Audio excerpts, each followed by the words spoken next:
It was nearly midnight before the girls broke off to go their separate ways, Rainbow and Rarity staggering back to the boutique, the graceful unicorn having offered her guest room to the inebriated Pegasus. Twilight was carried back to the castle and Applejack stomped back, having overindulged in the evening's liberations, although for Twilight that meant anything more than one glass. Pinkie, of course, stayed behind to clean up the corner for the next day's business, and Fluttershy had kindly stayed behind to offer a helping hoof. By the time the butter-yellow Pegasus left, a strong wind had kicked up. It was beyond night and into the very early morning as Fluttershy struggled toward her cottage. The wind seemed to get more fierce the closer she got to the Everfree. It must be a wild storm. Fluttershy stifled a yawn as she muscled away to her front door. Oh my, I hope the animals are all right.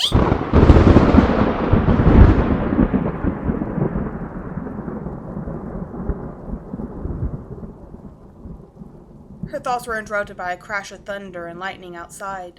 The flash and crack were nearly simultaneous, and Fluttershy quickly scrambled over to her couch, propped herself up onto it, and peered out the window. Thunderstorms weren't terribly uncommon around the Everfree, what with the wild weather that spawned from its depths every few weeks. Despite her weariness, Fluttershy couldn't help but be mesmerized by the rolling clouds, illuminated by flashes of lightning. Once they would have scared her, but ever since she started coming out of her shell, she has been finding more of the strength that her friends had always tried to convince her was there. She still didn't like Nightmare Nights all that much, but she has found some appreciation for things like the Everfree Forest wild storms. There was something majestic about the thunderstorm that roared outside her little home. Fluttershy was certainly glad she wasn't in the middle of it. That would be a different story, but here in her home, wrapped in a blanket on the couch, watching the periodic flashes illuminate the rolling massive clouds, Fluttershy felt at peace. Another, larger flash lit her whole living room as a crash of lightning came down not terribly far from her home, maybe as little as a mile or two into the forest, and then again, and again, and again, all in the same place. Fluttershy felt her consciousness fading into exhaustion as she watched the display of nature's fury. Must have uncovered a lodestone, Fluttershy muttered as she curled onto the couch, too tired to go upstairs to her bed. I'll let Pinkie know in the morning. I'm sure she'll. Fluttershy fell asleep before she could finish the thought, so she missed the last few strikes of lightning. She also missed the sound of a terrible roar splitting the air of the Everfree, masked by the thunder, but not enough to disguise its unnatural fury. Fluttershy woke slowly and groggily. The morning light was streaming almost painfully through her living room window, and it took her several moments to remember why she was waking up on her couch instead of in her bed. A thunderstorm, that's right. The thought passed through her muddy mind as she shook the remaining drowsiness off. Her wings were kinked and sore from her awkward sleeping position, and her mane was plastered comically to one side of her face. Staggering into the bathroom, she performed her morning ablutions and finished combing out the worst snarls in her mane before stepping back into the kitchen to scrape together a quick breakfast. The storm had probably made a lot of work for her this morning, and she wanted to get started as soon as possible. It was only after her second mug of black tea that she realized something was amiss. The animals sure are quiet today. Fluttershy looked around. Angel Bunny was most likely still asleep, and even after he woke, he usually romped around for a while before coming in and demanding his breakfast. Still, where is the birdsong? There should be quite a few of them out on a morning this nice. Finishing her toast quickly, Fluttershy stood from her table and made her way through the back door, stopping only to grab the large bag of birdseed she kept nearby. Maybe they had run out of birdseed and were foraging.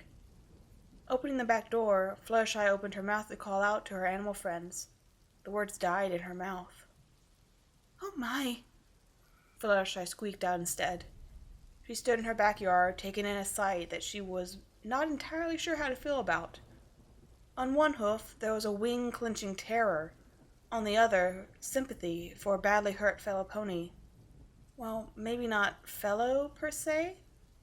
I mean, after all, he was technically a king. Now, though, he was laying on the ground behind her cottage, looking exhausted in every sense of the word. Fluttershy had been far from the thick of things in the strife in the Crystal Empire, but Twilight had described King Sombra as more ectoplasmic superstructure supported by thiomatrix dependent on anti-harmonic surges in flesh. Fluttershy had just nodded politely at that. Spike politely translated it later as more smoky than he was solid.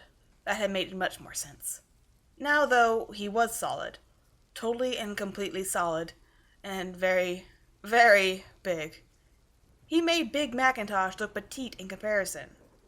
Mac stood a head above most of the ponies, but the King of Shadows would probably stand the same over Mac. He still wore the remnants of his office, his dark iron crown circling above his mane of coal just above the red horn, while a steel gorget wrapped around his neck, scruffed as it was from a recent combat. His steel hoof guards were in the same condition, while his royal cloak, while still in good repair, had several tears in it. "Help me." Fluttershy's ear twitched fearfully, but against her better judgment she leaned in. Excuse me. I'm sorry, but I didn't hear you. Are you all right, Mr. Sombra, sir?" One eye flicked open. A bright green sclera, surrounded by a dark red eye, glared balefully out from beneath a heavy lid. "I said help, little mouse." Fluttershy gulped back another lump of terror. This was not at all how she had hoped her morning would go. I really don't think I should. I mean, you're a criminal." "I am a king!" His voice bellowed through the forest as he surged to his hoofs. The animals nearby dashed for cover, and what few had been brave enough to chance to look at the stranger were now gone. Sombra slumped back to the ground, as if the shout had cost him more stamina than it should have. "And you will obey." The last word came out echoey and laced with power. Fluttershy had faced down bears, manticores, and even a dragon once. She might have looked soft and fluffy, but beneath that pastel yellow exterior was still of the finest quality. That being said, when faced with the cyclopean behemoth that was the overpowering will of the crystal tyrant, there was only so much that fine steel could do before it buckled, and Fluttershy's world turned into a haze of mind-numbing fog. The tyrant of the Crystal Empire had to admit he was a little bit impressed, although truthfully the amount of resistance she had put up was more than impressed. The purple one had posed might near a fledgling Alicorn princess in terms of magical missile, but she had folded like Crypt Pepper against the power of a mere contingent trap spell, though the trap had been one of his finer snares. This soft, butter-coated mare, though, power could be taught, seized, bargained for, even stolen, but the will to control the power, that was a talent one could not simply learn. It was inherited. It was the difference between a king and a slave. First things come first, though. "You will obey me, heal me, care for my needs, and bring me back to health." His words slithered into the young Pegasus' mind and wrapped themselves lazily around her brain. "You will keep my presence secret, and you will tell no other creature of my existence or this event." Fluttershy nodded at each command, unwillingly but inexplicably agreeing to each of them.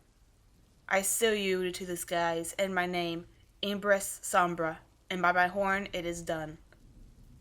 A spark of magic arched from his horn, striking Fluttershy between the eyes and snapping her out of the trance she had been drifted in.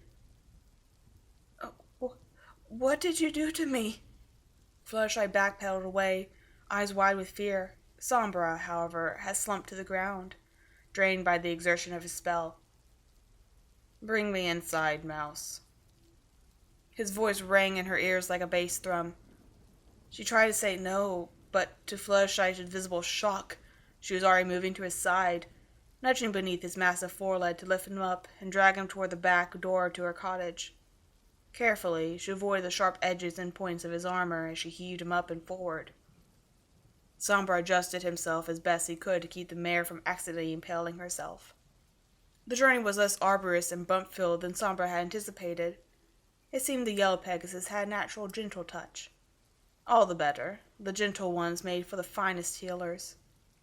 It took almost 10 minutes before they were inside. Sombra had never before had reason to curse his magnificent physique, but it was becoming more bothersome by the second. Perhaps he would force the yellow mouse pony into a physical regimen to strengthen her muscles. Eventually they were inside, and Sombra could not help but admire the sheer prestige in which she had been devoted to the idea of keeping her home quaint. The minuscule amount of effort he had been able to exert to speed the process had left him exhausted to the bone. I will sleep now. Sombra could already feel his lids closing on their own. He allowed it. Ensure that I awaken on something softer than your floor. And then he was out. Fluttershy dropped to the ground like a marionette snagged strings and shivered.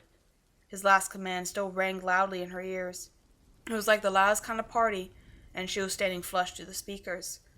Once she stood and moved toward her closet, intending to retrieve the spare mattress, and the blaring receded to a background hum. Fluttershy filed that away. As long as she did as he ordered, the noise would stay tolerable. But she could tell some pony shouldn't. The pain came without warning. It was like the noise in the Lewis's sense, but where before it had been all-encompassing sound that seemed to close in around her, this was a aerial spike of pure agony that threw her to the ground. With a lurch, Fluttershy heaved the small breakfast she had eaten back up and into the floor before dropping against it, her knees incapable of holding her up. Her face rested in a cooling bile, and she couldn't bring herself to care. The pain had faded, and that was all that mattered. Sombra woke to the sound of soft humming, like birdsong, but sweeter, and as he lay upon something so incredibly soft, it was beyond belief. He reflected on how the voice might be quite the most beautiful thing he had ever heard. For several minutes he was content himself with simply easing back into the waking world, and letting the song lull him into a state of peace he had not known for millennia. Are you awake now? Sombra winkled his nose. Her voice was quite pleasant, but he preferred her singing.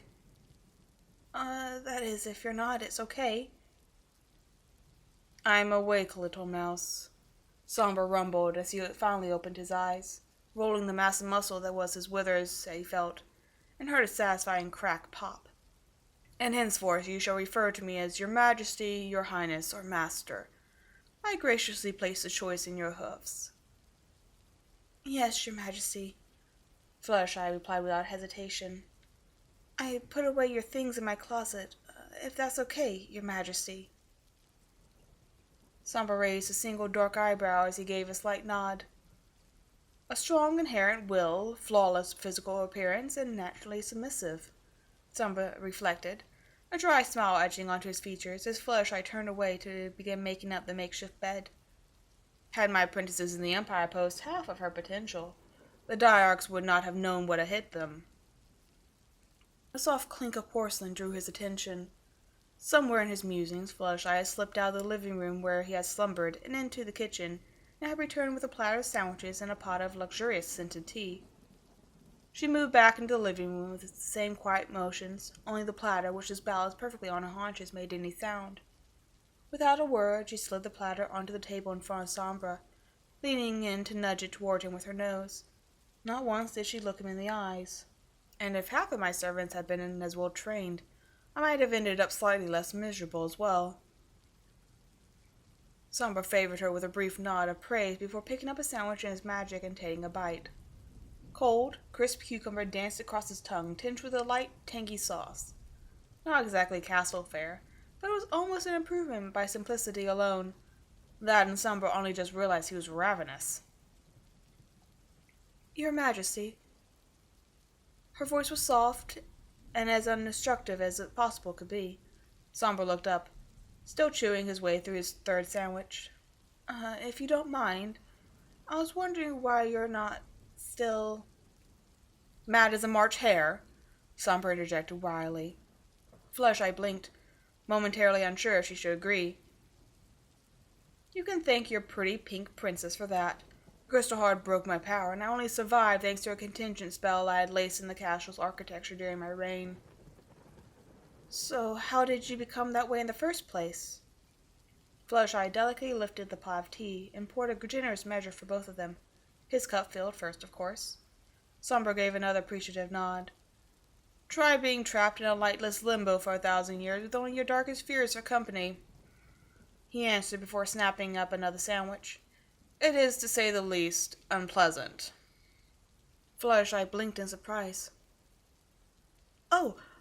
But I thought all the crystal ponies were, frozen. Or am I wrong? I'm probably wrong.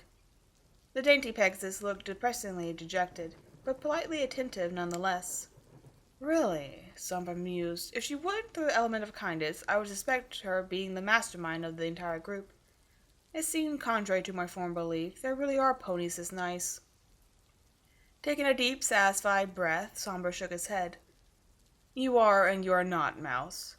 My slaves were frozen, it's true, but I was too powerful to be affected by the stasis spell. However, I was still within the event horizon of the banishment spell, so... He waved his host nonchalantly. There you have it. Sombra sheathed his teacup in a telekinetic glow and lifted it to his lips, taking a careful sip and humming appreciative at the rich, subtle flavor. This is quite good. You have your king's gratitude. Fluttershy looked up with a bright smile. Oh, thank you, it's... She trailed off, and the expression departed with her words. No, I did nothing to influence your opinion of me. Sombra grinned, thick, brutal fangs showing off as he cut off the inedible question posed on his reluctant host's lips. Fluttershy's mouth dropped open, daintily, of course. I have, in fact, performed no magic beyond the first spell, and the telekinesis I am currently using. It seems that you, my dear Mouse, are simply naturally eager to please. The protest died on her lips. Sombra might be evil, but he wasn't lying. Fluttershy always strove to be helpful and thoughtful of others, even evil kings, it seemed. I suppose you're right, Your Majesty. Of course I'm right, Sombra answered, as if it had never even been a question. They sat at the table for another hour in silence, broken only by the occasional refill of Sombra's teacup. Fluttershy found herself lacking appetite suddenly. Instead, she spent the time thinking. Thinking and looking. Sombra was impossibly imposing, even without the spell in her mind. Even if he had no magic, he could easily kill her or any of her animals. The more she thought about it, the more she was forced to accept that the spell was probably the best outcome that could have happened. If he had been unable to cast a spell, he no doubt would have resorted to cruder methods. Fluttershy suppressed a shiver at the thought of what Sombra would do to get his way, to protect himself from the princesses and her friends. Still, Fluttershy silently admitted, at least he's polite. Discord's rehabilitation had tested even her patience, and he had been forced to relinquish most of his magic from the start. Fluttershy blinked as a thought floated across her mind. An idea. She had rehabilitated Discord, the spirit of disharmony itself. True, she had been under the aegis of the princesses, but then still, in practice, maybe it could work again? Fluttershy had shown Discord what it meant to have friends, to be part of something, and he realized that friendship, once he had it, wasn't something he was willing to lose. The panic that had been bubbling away in Fluttershy's heart suddenly settled as she realized that, even though the situation seemed bad, it didn't change who she was or what she had to do. Sombra was evil, miserable, and wicked. All of this was true, but that didn't mean he didn't deserve a chance at redemption. If Discord got one, then Sombra deserved one too. The rich feeling of purpose took place of fear in Fluttershy's heart, and she looked at Sombra again, this time willing away the image of the evil king and seeing him the same way she had resolved to see Discord, as just another pony in need. He's beautiful. Blood rushed to Fluttershy's cheeks as the thought concealed. Now that she had resolved not to let her past views of him color her vision, the new first impression struck fast. Every inch of his body was covered in smooth, flawless fur, the color of dark ash, underneath which rippled muscles could be seen. His mane coiled back in obsidian waves that, despite just waking, seemed to curl into a naturally rakish shape. He held himself with the bearing of true royalty, and with his thoughts turned inward, the natural sneer of cruelty that made up his usual expression was replaced with an introspective mien, and gave him a noble and scholarly appearance. Every inch of him radiated strength, confidence, and absolute control. I wonder what he was like before he was king. I wonder if he was nice. With an effort, Fluttershy shook the thoughts free. A bit for your thoughts, little mouse. The dark stallion grinned at Fluttershy's squeak. Or were you picturing how next you might serve me? He rumbled suggestively, giving her a look that made all kinds of thoughts fly through her head. It was around the fifth shade of red that she turned that Sombra began laughing. A loud bass sound, like rich, warm cider in winter. "Ah, you're amusing, little mouse. I am entertained. Well done." Swallowing heavily, and consciously pulling her wings back in, Fluttershy nodded. I was wondering, if it's okay, I mean, what did you do to me?" Sombra nodded his assent to the question and took another sip of tea. "I placed a Geyser upon you. In the ancient tongue it means the taboo." Fluttershy nodded, but said nothing. Choosing to continue, Sombra actually seemed quite pleased to have an eager listener for one who wasn't shaken in their shoes. A mystic taboo, or guise, is not like normal mind magic. It's subtle and powerful, but very difficult to properly use. It places a compulsion within the deeper parts of the equine mind, beginning at the lowest level and working its way up. A guise is a false mnemonic in your mind that creates excessively unpleasant situations every time you act against whatever the guise concerns. This is the beauty of it. No matter who you are or how strong you might think you are, a guise will always be the worst feeling you can imagine, because your mind is what creates it in the first place. Fluttershy nodded again, feeling ill, but still listening attentively. It was a horrible thing to be done to some pony, but it was also kind of interesting, too. "To avoid any unpleasantness, I'll explain your boundaries," Sombra remarked evenly, setting aside his newspaper. "That is my duty as king, after all." Fluttershy nodded more vehemently at this. She had no desire to experience the pain that made her lose her breakfast earlier ever again. "The guise I place upon you prevents you from revealing my presence or talking to anyone about what happened or happens between us. It also compels you to obey me in respects to seeing to my well-being." Sombra listed each task off like it was a grocery list, and Fluttershy nodded at each point. "However, you are not compelled to act against your nature or anything of that sort. I cannot force you to bring harm to yourself or your friends." Fluttershy let out a breath she hadn't realized she'd been holding. The idea that she might be forced to do something terrible to someone to protect the king had been a stone in her gut since she realized she couldn't disobey him. Then a thought occurred. "Why?" Sombra narrowed his eyes, as if mildly offended. "Because I am a king, not some barbarian chief. I do not need to break the mind of another to see my will done. Besides, guys lose their potency quickly if I enforce you to do something drastically against your nature. Subtlety is all I require to regain my strength. Keep my secret and your silence, and that's all I will continue to require." That was quiet, but clear, and Fluttershy nodded. "As you say, Your Majesty." "Your manners are impeccable, little mouse." Sombra's voice broke the silence. Fluttershy glanced over, staring at the black stallion, who had let to look up from the copy of the Equestria Daily he was reading. She had been tidying up her small kitchen after the meal, and ready to feed the animals around her property. Fluttershy felt a soft flush grow at her cheeks. Evil king or not, Fluttershy did not hear compliments on much beyond her appearance or gentle attitude very often. Thank you. My parents were very strict about keeping proper etiquette. Father would always say a bad day is no excuse for poor manners, whenever he was teaching me." Sombra lifted a single eyebrow, a tick that Fluttershy had quickly noted as being a sign of interest. I happen to agree. Was your father of the aristocracy?" "Oh, no, not at all. He was essential in one of the minor houses in Cloudsdale. My brother and sister are both—" Fluttershy clapped her hooves to her mouth. "Sorry, I'm sure you don't want to hear about a line of servants." "On the contrary, it's probably one of the only things we have in common," Sombra remarked back, hoofing the third page of the paper aside and turning to the next section. "Do continue." "Well, my brother, Easy Breeze, is essential now that my father retired. My sister, Lightweight, is the head of the personal guard, my mother's old post." Fluttershy smiled softly at the memory of her family. They didn't see each other often anymore, and the yellow mare frowned at the notion that she might not ever see them again at all if this plan of hers went south. "I love them all very much." Sombra looked up. An unreadable expression painted his features. Fluttershy averted her eyes from his and did her level best to keep her gaze on the table. She could feel his regard weighing on her, like he was looking into her. "Tell me, little mouse, how do you think this will end?" Fluttershy snapped her eyes back to Sombra's face, fear racing through her heart.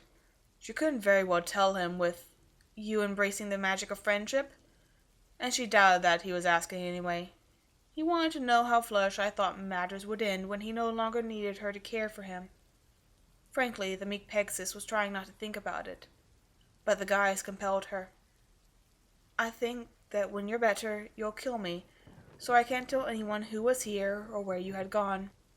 It was truth, or rather, it was the darkest part of her heart knew what would happen. Oddly enough, it felt almost liberating to put that fear into words, instead of the quaking terror she expected. All Fluttershy felt was a sort of grim calm as she stared into her deep, slitted eyes. "I think it would end with no one even knowing how I died."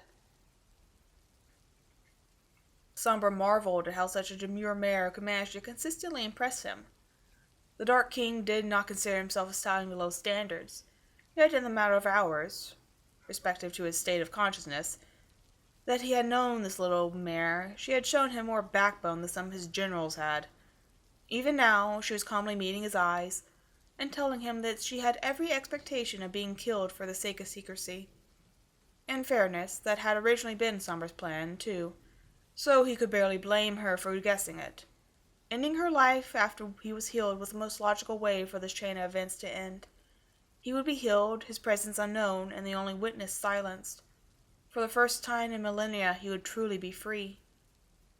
And yet, every time Sombra approached the idea of ending the young mare's life in his own mind, he felt repulsed by the notion, disgusted even.